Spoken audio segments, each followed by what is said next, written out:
मजमून उर्दू नजम नंबर 20 कागज की नाव, इसके सवालों के जवाब देखेंगे।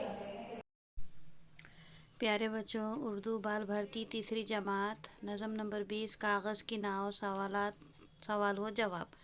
ये पढ़े हम ध्यान से सुनिए। अल्फाज मायने हैं, अल्फाज है झकोले खाना, मायने है हिलना डुलना लहराना। बचाने वाला इसका दूसरा है मुराद, अल्लाह ताला इसे बचाने वाला है। हाफिज़ हिफाजत करने वाला, बचाने वाला। बला मुराद बहुत तेज़, दरिया चढ़ाव होना, सैलाब आना। थपड़िया लगना, धक्का लगना। बेड़ा पार करना, नाव को किनारे पर पहुंचाना। उसके बाद प्यारे बच्चों के बाद है एक जुमले में जवाब लिखो। सवाल नंबर 1 है बच्चे कौन सी नाव चला रहे हैं। उसका जवाब है बच्चे कागज़ की नाव चला रहे हैं। सवाल नंबर 2 है नाव किसके ज़ोर से चल रही है। जवाब है नाव हवा के ज़ोर से चल रही है।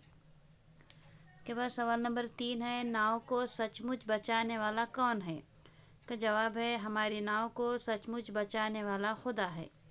सवाल नंबर 4 है तिनके ने आकर क्या किया। जवाब है तिनके ने आकर नाव को छेड़ा। सवाल नंबर 5 है नाव को किसका थपेड़ा लगा। जवाब है नाव को एक बुलबुले का थपेड़ा लगा। उसके बाद है प्यारे बच्चों जोड़ियाँ लगाओ। अलिफ की जोड़ी बे से लगाना है। नंबर 1 है हवा के ज़ोर से, उसकी जोड़ी लगाना है लहरा रही है। नंबर 2 है बचाने वाला इसका दूसरा है। नंबर 3 है जहाज़ों का सा इसका हौसला है। नंबर 4 है वो एक तिनके ने आकर इसको छेड़ा। उसके बाद प्यारे बच्चों सरगर्मी है कागज़ की नाव बनाकर इसे बहते हुए पानी में चलाकर देखो। ये सरगर्मी है प्यारे बच्चों, आपको ये सरगर्मी करना है। प्यारे बच्चों अभी जो हमने आपको सवालत के जवाब पढ़कर सुना है, आपको उसको लिखना है। इस वीडियो को ज़्यादा से ज़्यादा देखें, लाइक करें, शेयर करें, सब्सक्राइब करें। इंशाल्लाह आइंदा वीडियो में मुलाकात होगी। खुदा हाफिज़।